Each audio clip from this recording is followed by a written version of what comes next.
Hey, 4xe fans, thanks to all of you who have been following along with this channel. You've been so encouraging, and I just wanted to thank you first off. But here's what I'm doing tonight. For the past couple years, I have run a split between a set of KO2 off of, I got these off a guy that took them off his Rubicon, and I've been going back and forth between those and the stock Sahara wheels, which are actually, if you had a gas model, those were considered the high altitude rims.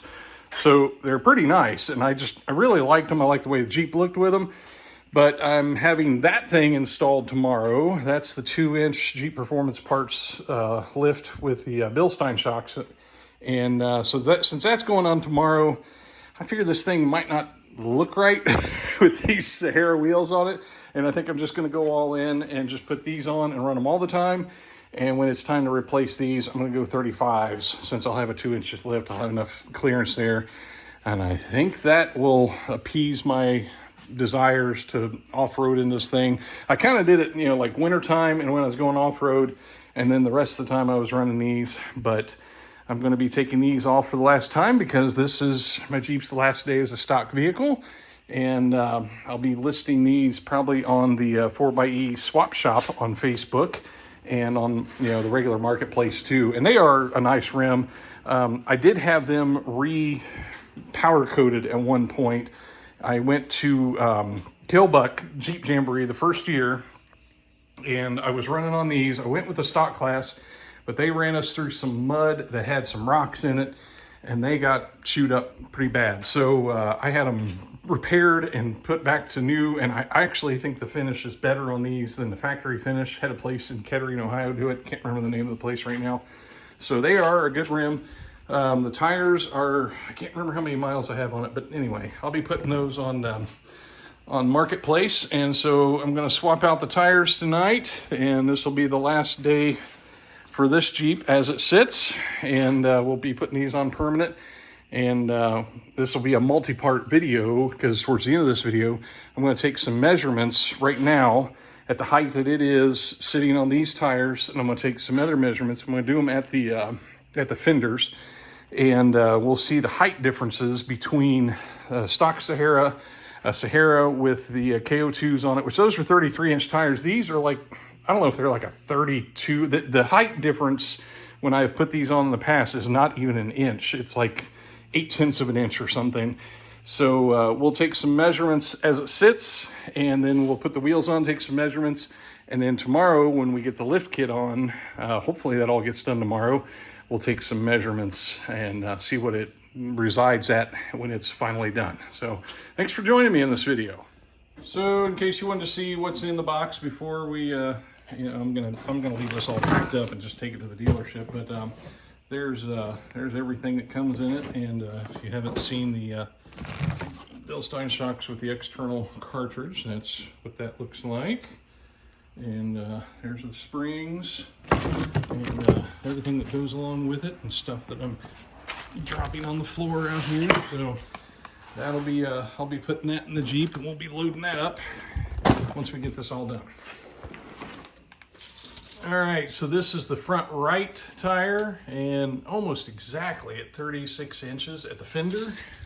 This is the front left tire, almost exactly, and when I say 36 inches, I mean to that little lip that's going around. I mean, it's just a pinch over 36 inches.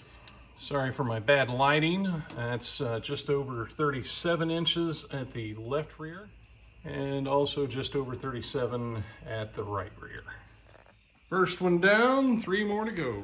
2 down, 2 more to go. Well, 3 if you count the spare. 4 out of 5 complete, going on to the spare. All right, here are our measurements after just putting on the Rubicon takeoff wheels. I'm just under 37, so like 36 3/4 if we're measuring that same mark we were at before. That other tire was the front right. This is the front left, not quite to 37, 36 3/4 maybe. Yeah, right about.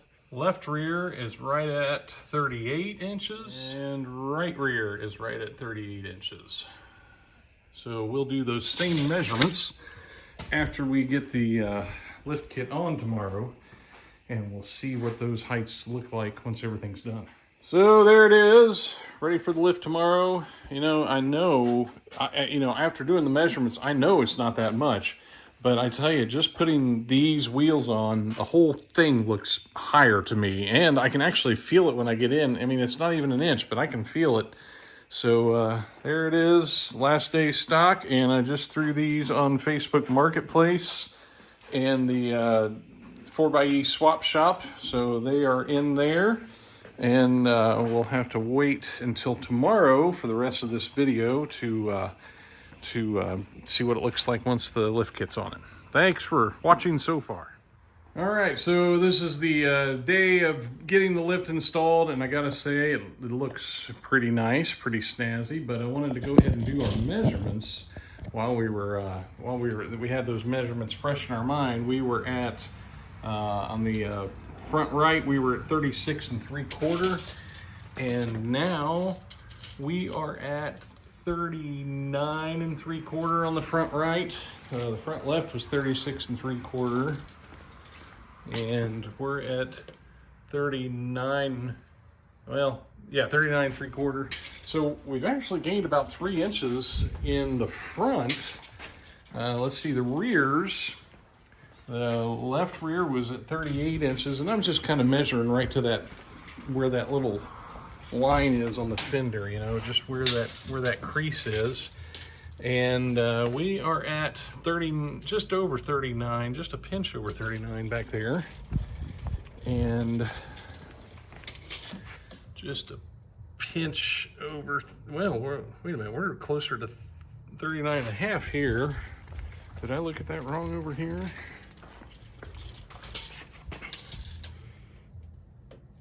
Yeah, we're not exactly squared up, are we? But I don't know. I think I'm parked in the same spot. I don't know. I'll have to do some investigating about that. But yeah, about 39 and a half. So if it was 39 and a half, we've gained about 1.5 inches in the back and about 3 inches in the front. So it is more level. I was not expecting that, but I'm cool with that because I do like the way it looks. And here's what it looks like. There's the shock with the little canister thing, and here it is on this side. All right, and I like where you put them on the front. Maybe that's just how you do it there, but there's the new spring and the new Bilstein shock with the added reservoir there. And here it is on this side. So that's what it looks like. It's I gotta say, I'm really happy with it. It's I wasn't expecting the leveled out ride, and that's got me curious, but I'm cool with that. But there it is. I took it out on a little off-road course at the dealership where I bought it. They have their own little off-road course. Took it out there, did some run around. So I'll put those pictures at the end of it. But there is the final project.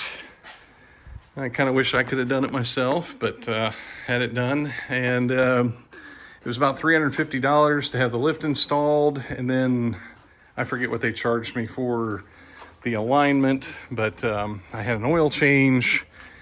And I can't remember what else, but I walked out of there about $600 some odd with everything done. I mean, that's not the cost of the lift, of course, but there it is. Thanks for watching. Take care.